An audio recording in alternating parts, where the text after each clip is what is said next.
The birthday cake sat untouched on the kitchen counter, 17 candles slowly drowning in melted wax.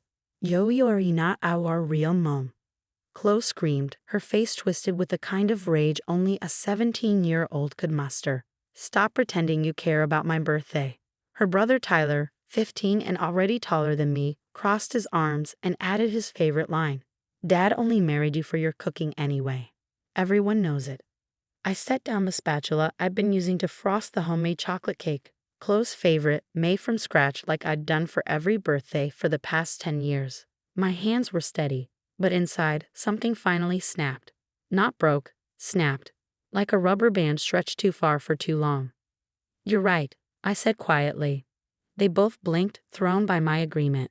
Usually, I'd smile sadly and say something about loving them anyway, or remind them that family was more than blood. Not today. "I'm not your real mom," I continued, wiping my hands on my apron. The one Chloe had given me for Christmas when she was 8, before she decided hating me was easier than loving me. "And you know what? I'm tired of pretending that's my fault." I walked past them, up the stairs to the master bedroom I'd shared with their father, Marcus, for a decade. In the closet, behind my winter coats, was the suitcase I bought 6 months ago. The one I packed and unpacked a dozen times, always talking myself out of leaving. Not today. As I folded my clothes, the designer pieces mixed with the old Navy basics, because I'd never been flashy about money, I heard Marcus's car in the driveway. Early from work, as usual. The consulting firm he claimed to run had exactly one client. Me. Not that the kids knew that. "Babe," he called up the stairs. "Why is Chloe crying?" I didn't answer. Just kept packing. The sound of his footsteps on the stairs was familiar, heavy, tired, the walk of a man who'd given up on his dreams long before I met him. "Sarah?" He stood in the doorway, his face cycling through confusion to concern to the first flicker of panic. "What are you doing?" "Leaving," I said, zipping the suitcase. "Because of a teenage tantrum?" "Come on, she didn't mean it. You know how kids are." "Yes," I said, pulling my laptop bag from under the bed. "I know exactly how kids are. I've raised yours for 10 years while you played video games and pretended to have a business." His face flushed. "That's not fair." "Fair?" I laughed, but it wasn't a happy sound. "Let's talk about fair, Marcus. Is it fair that I've heard you're not my real mom 3,652 times?" "Yes," I counted. "Is it fair that your children have spent a decade telling me you only married me for my cooking while you sat silent?" "Sarah, please." "No," I held up my hand. "I'm done." The divorce papers are on the kitchen counter, next to Chloe's birthday cake, the one she doesn't want because I'm not her real mom. I pulled a manila envelope from my bag and handed it to him. "You might want to look at these before the kids see them, or don't. I honestly don't care anymore." His hands shook as he opened the envelope. I watched his face change as he read the first document, a bank statement from my business account. Novatech Solutions, the company I built from my garage while his children slept, now worth $18 million. This is yours," he whispered. "Page 2, I said, pulling my suitcase off the bed. Page 2 was 10 years of expenses, private school tuition for both kids, $340,000. Medical bills including Tyler's surgery when he broke his leg skiing, $45,000. Close therapy after their mom died, $30,000. Summer camps, sports equipment, music lessons, tutors, clothes, food, everything. $1.2 million over 10 years. Page 3. His business account, total revenue over 10 years, $67,000. Total expenses, $71,000. Net profit, negative $4,000. He couldn't finish. "Paying for everything." "Yes." "While you told your children I was a gold digger who trapped you. While you let them believe you were providing for them. While you sat in your office playing World of Warcraft and calling it client development." The sound of footsteps on the stairs. Chloe and Tyler appeared in the doorway, drawn by their father's raised voice. "Dad?" Tyler asked. "What's wrong?" Marcus looked at me, pleading. "Don't do this," his eyes begged. "Don't tell them." "Your father has something to tell you," I said, moving past them with my suitcase. "Sarah," Marcus called after me. I stopped at the top of the stairs. "Oh, I almost forgot." Page 4. I heard the rustle of paper as he found it. The account I'd set up for each child the day I married their father. College funds I'd been feeding for 10 years, now worth $300,000 each. That's my wedding gift to them, I said without turning around. They can access it at 18. Or not. After all, I'm not their real mom. What is she talking about? Chloe demanded. Dad, what are those papers? I descended the stairs, my footsteps echoing in the house I had paid for, renovated, and filled with love that was never wanted. Behind me, I heard Marcus stammering, trying to explain. In the kitchen, I paused at the counter. The birthday cake still sat there, Happy 17th birthday Chloe, written in perfect script. Next to it, the divorce papers I had drawn up 6 months ago, waiting for the courage to use them. My phone buzzed. A text from my business partner. The Tokyo deal closed. $2.3 million. Drinks to celebrate. Leaving now, I typed back. Make it champagne. The front door clicked shut behind me with a finality that felt like freedom. My phone lit up before I reached the car. Marcus, pleading. Chloe, suddenly apologetic. Tyler, confused and upset. I blocked them all. 10 years of being unappreciated was enough. The Hilton downtown had a suite available. I checked in, ordered room service, and sat on the bed in blessed silence. No teenagers shouting about how I'd failed them. No husband pretending to work while depending on my earnings. Just me, my laptop, and the business I built in the margins of a life spent supporting people who never truly saw me. An hour later, my lawyer called. Sarah, Marcus has been calling nonstop.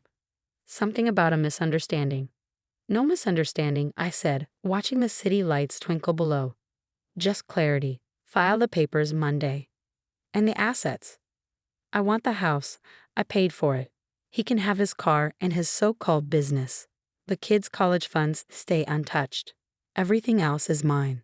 That's generous. Considering California community property laws, you could take half of everything. He has nothing to take, I said with a quiet laugh. I've been the only income for 10 years. I just want out. My phone rang again. Unknown number.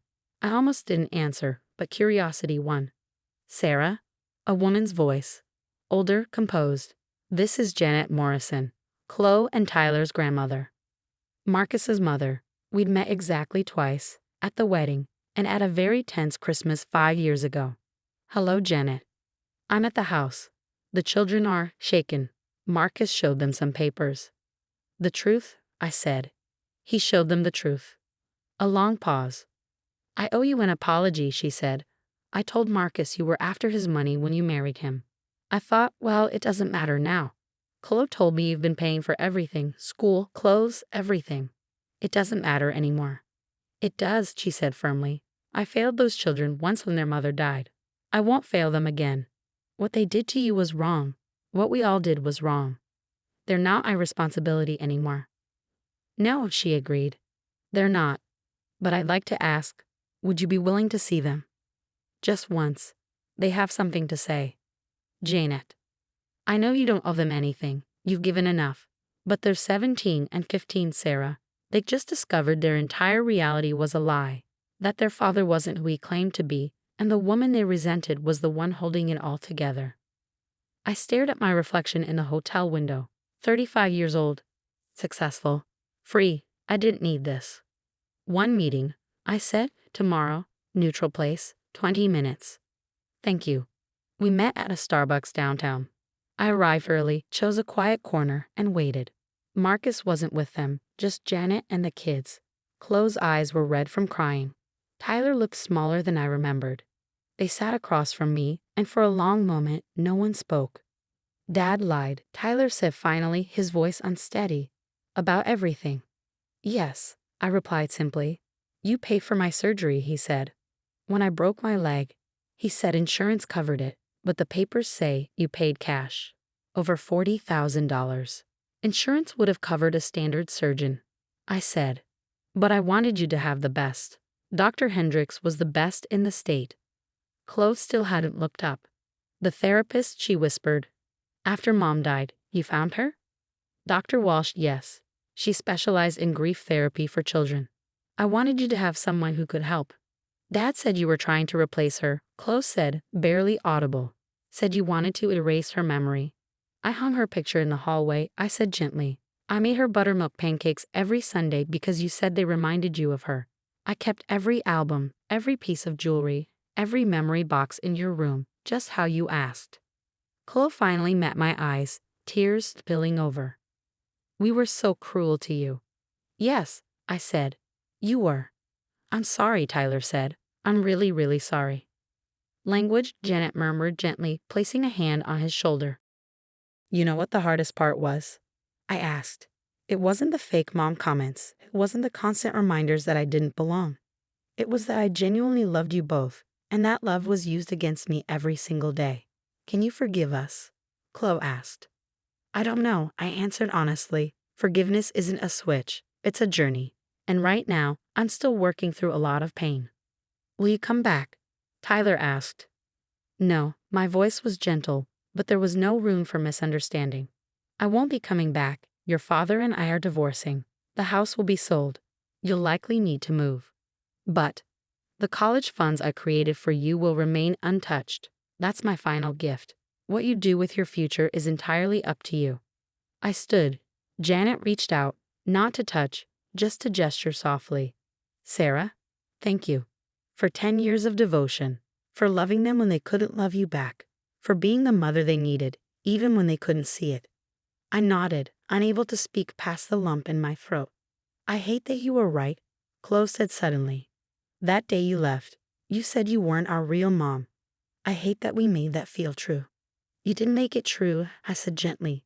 Biology made it true, but you made it the only thing that mattered. I left them there, 3 generations trying to piece together what had gone so wrong. The divorce was finalized 6 months later. Marcus initially tried to contest it, claiming I had hidden assets. But his attorney explained that assets from a business solely in my name were not hidden. They were mine legally and transparently, especially given the paper trail showing I'd pay every household bill for a decade. The house sold quickly. Marcus moved in with his mother. The kids stayed with him on weekends and with Janet during the week. She enrolled them in a good public school, not the elite academy I had paid for. I bought a condo in a city, walking distance from my office. Novatech was expanding. We opened branches in London and Singapore. I traveled, worked, and slowly remembered who I was before I became lost in the role of stepmother. The kids reached out, birthday cards, holiday emails, updates about their lives. I responded with kindness, but distance. The walls they had built didn't disappear just because they were finally aware of them. 2 years later, Chloe called. She had just turned 18 and was starting college. I wanted you to know, she said. I'm going to Stanford. Computer science. Congratulations, I said. That's a big accomplishment. I could only go because of you. The fund you set up. It was always meant for you. I'm learning to code, she added. I want to build something. Like you did. Something meaningful. That's not entirely accurate, I said. I didn't build from nothing. I built from pain, rejection, and a deep need to prove I mattered. That's not something I'd wish on anyone. I know, she whispered, but maybe I can build from understanding, from learning, from watching a woman who gave everything to children who didn't know how to receive it and still thrived. Maybe you can. I love you, she said. I know I can't expect you to say it back, but you were my mom in every way that counted, and I pushed you away. I loved you too, I said, past tense, because the girl I loved was 8 and gave me an apron for Christmas. I don't know who you are now, Chloe, and that's the part we can't undo. She was crying when we hung up. So was I. Tyler wrote me a letter on his 18th birthday, 4 pages of memories, gratitude, and apology. He said he was studying pre-med, partly inspired by my insistence on getting him the best care when he broke his leg. He wanted to be the doctor another child could depend on. I wrote back once, wishing you the best. Marcus tried to reconnect when Janet was diagnosed with cancer. Despite everything, I respected what she did at the end, and I quietly paid for her treatment. She lived 3 more years. At her funeral, I sat in the back, unnoticed by most, acknowledged only by a few. Chloe and Tyler found me outside after the service. Thank you, Tyler said. We know you paid for Grandma's treatment. How? The bills came to Dad's house by mistake. Your company's name was on them. We stood there awkwardly, 3 people who had once been a family, now just connected by history. We really let you down, Chloe said softly. We had someone who cared, and we just didn't know how to accept it. You were hurting, I said. And you were young. I can understand that.